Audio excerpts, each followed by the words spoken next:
할렐루야. 주 안에서 사랑하는 성도님들, 오늘은 10월의 마지막 날인 10월 31일 토요일이고요. 시편을 애쓰다 48일 차를 맞는 날입니다. 오늘은 시편 83편과 84편을 쓰시는 날이죠. 어제에 이어서 오늘도 야외로 나왔습니다. 여러분이 생각하는 것보다 날씨가 따뜻해요. 그리고 이런 날씨를 즐길 수 있는 날이 며칠 남지 않았겠다 싶으니까 너무나도 아까워서 이렇게 오늘도 장비를 들고 나오게 되었습니다. 어제 제가 해설을 준비하는 중에 전화 한 통을 받았거든요. 어느 집사님께서 해설 영상 보시면서 시편을 너무나도 은혜롭게 쓰고 계시는데, 사실 올 한 해 사업에 이 어려움을 겪으면서 참 고민이 많았다고 그래요.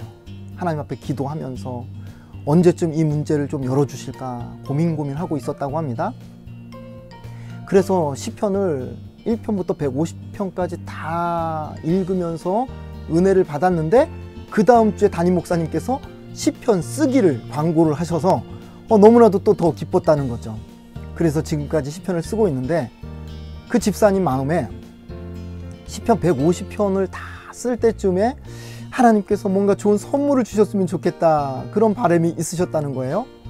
그런데 세상에 아직 150편 많이 남았는데 생각지도 않게 하나님께서 사업의 물꼬를 열어주셔서 너무 기뻐가지고 제가 제일 먼저 생각이 났다고 그래서 전화를 주셨다는 거예요. 함께 이야기 나누고 기쁨을 나누고 또 하나님 앞에 감사를 올려드리면서 제가 전화를 끊고 나서 제가 그런 기도를 드렸습니다. 하나님, 저는 시편 해설 영상 이 준비하는 시간만으로도 충분히 하나님 좋은 선물 받은 겁니다. 그러니 저 말고 시편 해설 영상 보시면서 이 시편을 쓰시는 우리 모든 성도님들에게 시편 150편 다 쓸 무렵, 아니 그 전에라도 하나님께서 각자에게 가장 좋은 선물을 좀 꼭 주십시오. 하나님 앞에 진심으로 그렇게 기도를 올려드렸습니다. 그러니 여러분, 하나님께서 어떤 선물을 주실지 모르겠지만 기대감을 가지고 또 소망을 가지고 하루하루 은혜 가운데 시편 쓰시고 또 묵상하시고 하나님 안에서 즐거움을 누리시는 복된 하루가 되기를 주님의 이름으로 축복합니다. 자, 그러면 시편 83편 해설을 시작하겠습니다. 자, 먼저 부제를 보실까요? 아삽의 시 곧 노래라고 되어 있죠. 시편 83편도 아삽의 시라고 되어 있지만 아삽의 자손들이 쓰고 보존한 시편이라고 보는 게 타당할 것 같습니다. 더불어서 우리가 아삽의 시편을 계속 살펴왔는데 오늘로써 아삽의 시편은 여기서 끝이 나게 됩니다. 배경을 설명드리자면 83편에 여러 나라의 이름이 나와요. 연합군을 형성해서 이스라엘을 공격하는 장면이 나와요. 그래서 학자들이 추정하기를 그런 사건이면 여호사밧 왕, 그 당시에 연합군이 쳐들어왔던 그 사건밖에 없겠다 해서 여호사밧 시대로 추정을 하게 됩니다. 제목을 정해보자면 도움 요청과 심판 요청 기도라고 제목을 정할 수 있겠습니다. 도움 요청과 심판 요청 기도. 이 제목을 근거로 단락을 나눠보자면 두 단락으로 나눌 수 있습니다. 1절부터 8절은 원수들의 위협을 고발하는 기도, 9절부터 18절은 원수들에 대한 심판을 요청하는 기도라고 할 수 있겠습니다. 자, 먼저 첫 번째 단락 1절부터 8절 원수들의 위협을 고발하는 기도라고 소제목을 잡아드렸죠. 먼저 1절은 하나님을 깨우는 듯한 다급한 기도로 시작이 됩니다. 하나님이여 침묵하지 마소서, 하나님이여 잠잠하지 마시고 조용하지 마소서. 침묵하지 마소서, 잠잠하지 마소서, 조용하지 마소서. 하나님을 마치 흔들어 깨우는 듯한 재촉하는 기도죠. 왜 이렇게 하나님을 재촉하는가? 원수들 때문에 그렇습니다. 2절부터 원수들에 대한 고발의 내용이 나오는데 2절, 무릇 주의 원수들이 떠들며 주를 미워하는 자들이 머리를 들었나이다. 원수들과 뒤에 나오는 주를 미워하는 자들은 같은 사람들이죠. 떠들며, 이것은 위협적으로 그들이 소리를 지르면서 윽박지르는 듯한 그런 모습을 보여줍니다. 그리고 머리를 들었나이다는 교만한 모습을 보여주고 있습니다. 3절에 가면 그들이 주의 백성을 치려하여 간궤를 꾀하며 주께서 숨기신 자를 치려고 서로 의논하여. 간궤를 꾀하며 계략을 꾸민다는 거죠. 치려고 서로 의논하여 같이 연합해가지고 유다를 치려고 음모를 꾸미고 있다라고 고발을 하고 있습니다. 4절에 말하기를 가서, 자, 그 사람들이 이야기를 하는 거예요. 그들을 멸하여, 이스라엘을 멸하여 다시 나라가 되지 못하게 하여 이스라엘의 이름으로 다시는 기억되지 못하게 하자 하나이다. 원수들이 작당을 하기를 저 이스라엘 완전히 그냥 무너뜨려 가지고 이스라엘이라는 나라가 이름조차도 잊혀질 정도로 그렇게 완전히 그냥 짓밟아 버리자, 이렇게 모의를 하고 작당을 했다 하는 뜻입니다. 그래서 그 원수들이 연합군을 형성하는데 5절에 그 내용이 나와요. 그들이 한마음으로 의논하고 주를 대적하여 서로 동맹하니. 자, 그렇게 연합한 나라들이 어떤 나라들인가? 6절부터 8절입니다.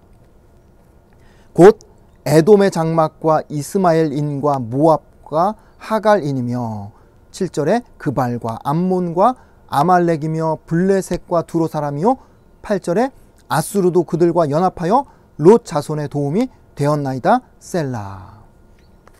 여기 나오는 이름만 해도 10개 나라입니다. 그런데 성경에 이렇게 10개 나라가 연합해서 유다를 공격한 기록은 없어요, 사실. 그나마 몇 개 나라가 연합해서 공격한 예가 바로 여호사밧 왕 때이기 때문에 학자들이 그렇게 추정을 하는 거죠. 그래서 시편 기자는 하나님을 흔들어 깨우는 듯한 다급한 기도를 요청드리고 있는 겁니다. 자, 이제 두 번째 단락 9절에서 18절, 원수들에 대한 심판을 요청하는 기도입니다. 자, 9절에 보시면 사사시대처럼 그들을 물리쳐달라는 기도를 드려요. 9절, 주는 미디안인에게 행하신 것 같이 기손 시내에서 시스라와 야빈에게 행하신 것 같이 그들에게도 행하소서. 두 개의 사건이 나옵니다. 하나는 미디안인에게 행하신 것. 사사기 7장과 8장에 나오는 사사 기드온이 미디안 군대를 물리친 사건을 예를 들어가지고 그것처럼 이들을 물리쳐달라는 기도를 하는 거예요.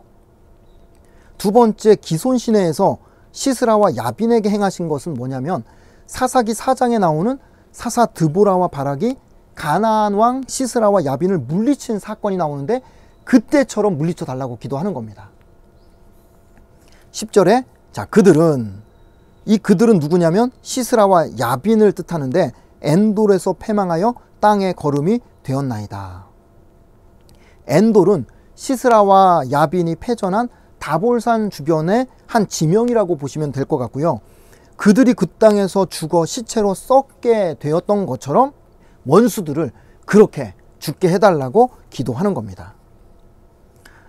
11절에 그들의 귀인들이 오렙과 스앱 같게 하시며 그들의 모든 고관들은 세바와 살문나 같게 하소서. 앞에 나오는 오렙과 스앱은요, 기드온이 싸웠던 미디안의 장군을 의미하고요. 뒤에 나오는 세바와 살문나는 미디안의 왕들 이름이라고 보시면 됩니다. 그들처럼 유다를 위협하는 연합군들이 그렇게 죽게 해달라는 도움 요청의 기도죠. 심판을 요청하는 기도입니다. 12절에 그들이 말하기를 우리가 하나님의 목장, 이것은 가나안 땅을 의미합니다. 그 가나안 땅을 우리의 소유로 취하자 하였나이다. 그 연합군이 작당을 하여서 하나님이 약속의 땅으로 주신 그 가나안 땅을 취하겠다고 덤벼드는 그러한 상황을 고발하고 있는 거죠. 자, 이어서 원수들에 대한 강력한 심판을 요청하는 내용이 이제 13절부터 나와요. 나의 하나님이여 그들이 굴러가는 건불 같게 하시며 바람에 날리는 지푸라기 같게 하소서.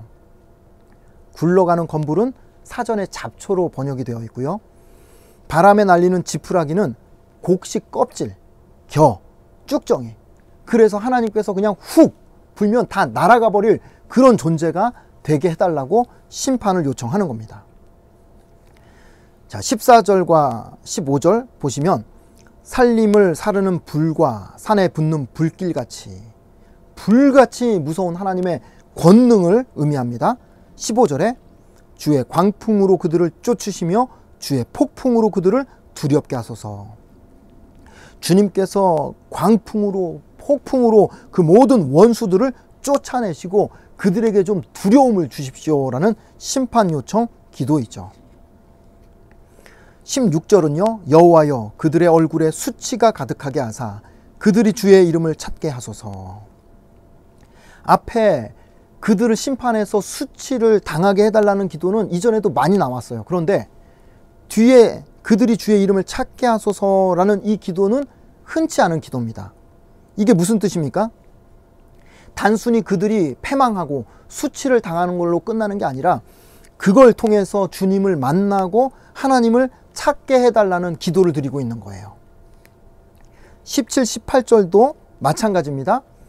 그들로 수치를 당하여 영원히 놀라게 하시며 낭패와 멸망을 당하게 하사 18절 여호와라 이름하신 주만 온 세계의 지존자로 알게 하소서. 하나님 아버지, 그들이 수치를 당하고 멸망을 당하되 그걸로 끝나는 것이 아니라 원수들이 여호와 하나님이 유일하신 하나님이라는 것을 알고 깨닫고 그렇게 하나님을 믿게 해달라는 기도로 오늘 시편 83편은 끝나고 있습니다. 그런 면에서 볼 때 시편 83편은 선교 지향적인 메시지를 담고 있는 시편이라고 할 수 있겠습니다.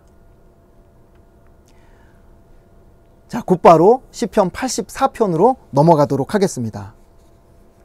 부제를 보시면 고라자손의 시 인도자를 따라 깃딧에 맞춘 노래라고 되어 있죠. 자, 첫 번째로 고라자손의 시. 고라자손의 시편은 이미 우리가 시편 42편부터 49편까지 여러 편을 우리가 해설 공부한 적이 있습니다. 고라에 대해서도 제가 설명을 드린 적이 있죠.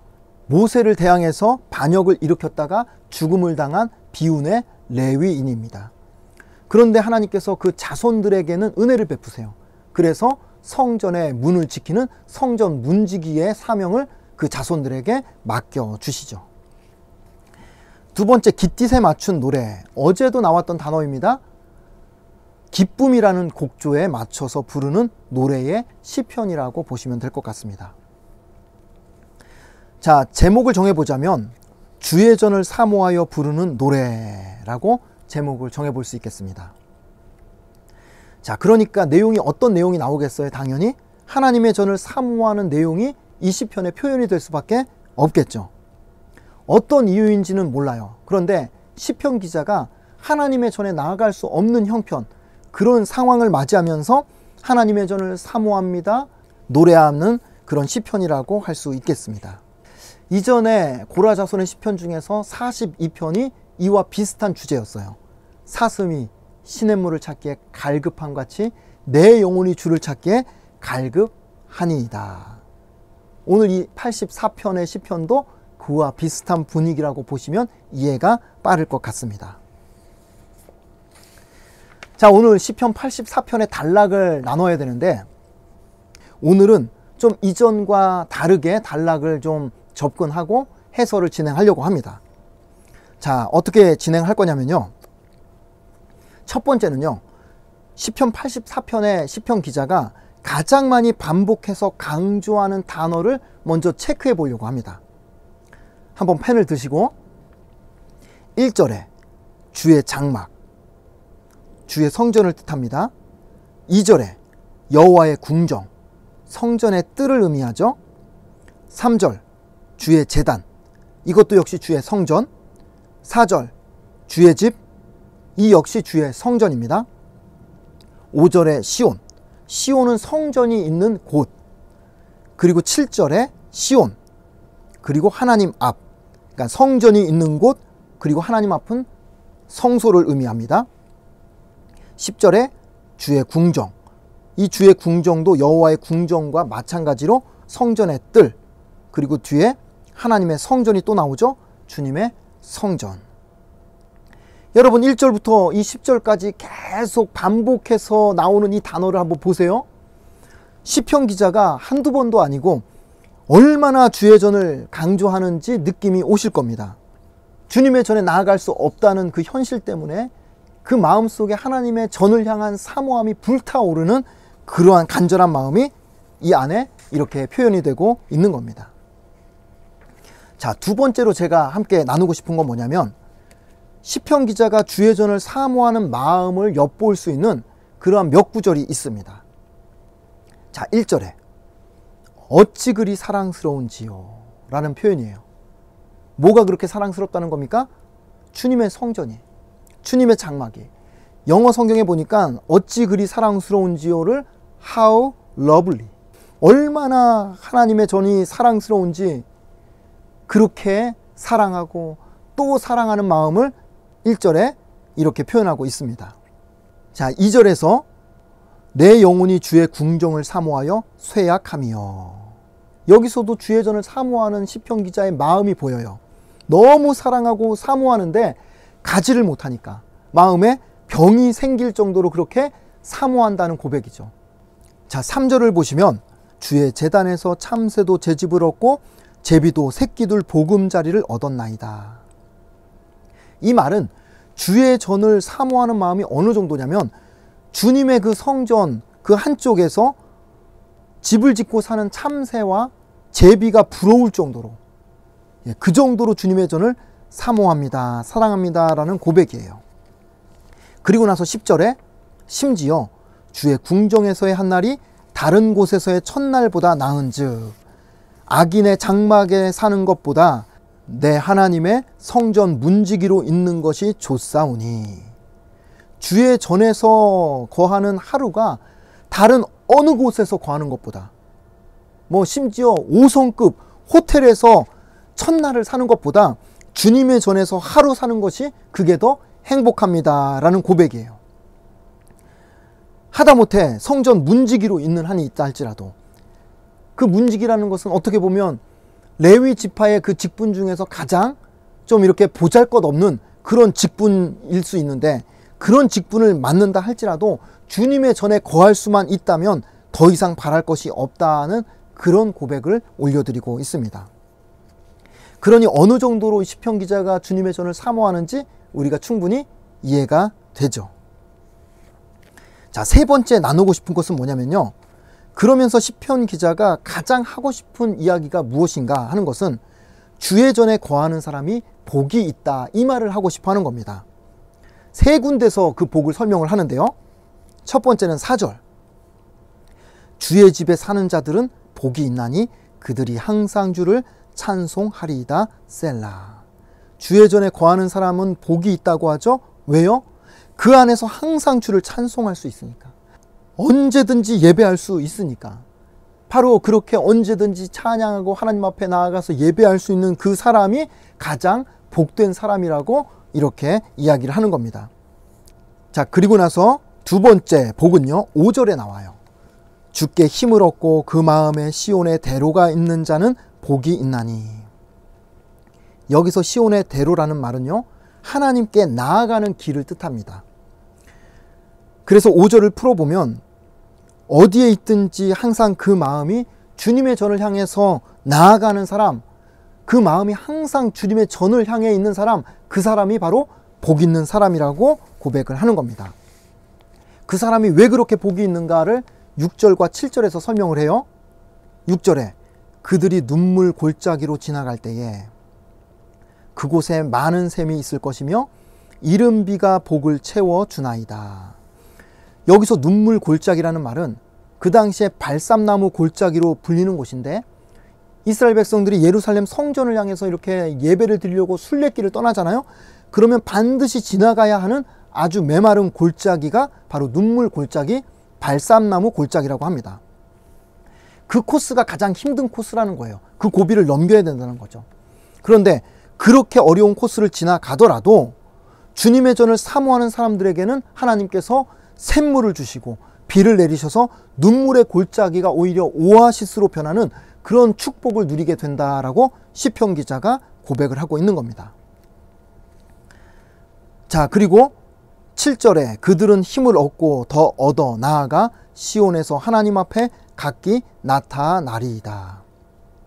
결국에 하나님의 힘을 얻고 하나님의 전에 도착을 하게 됩니다. 그리고 하나님 앞에 서게 됩니다. 그렇게 예배하고 찬송할 수 있게 된다는 겁니다. 그게 얼마나 큰 복인가 하는 것을 시편 기자는 고백하는 것이죠. 자, 이제 마지막 세 번째 복이 12절에 나옵니다. 만군의 여호와여 주께 의지하는 자는 복이 있나이다. 자, 주께 의지한다는 것은 앞에서 계속 반복하는 주님의 전을 사모하는 것과 같은 의미라고 볼 수 있습니다. 구체적으로 어떤 복인가 하는 것을 앞에 바로 11절에서 언급을 하고 있는데, 11절 보시면요, 여호와 하나님은 해요 방패이시라. 여호와께서 은혜와 영화를 주시며 정직하게 행하는 자에게 좋은 것을 아끼지 아니하실 것임이니이다. 그렇게 하나님의 전을 사모하면서 성전을 향해 나아가는 사람들에게 하나님께서 해가 되어주신다, 빛이 되어주신다라고 말씀합니다. 더 나아가서 방패가 되어주신다, 보호자가 되어주신다고 약속합니다. 은혜와 영화를 주신다, 은혜와 영광을 베풀어 주신다고 약속합니다. 그리고 마지막에 가장 중요한 것은 좋은 것을 아끼지 아니하신다.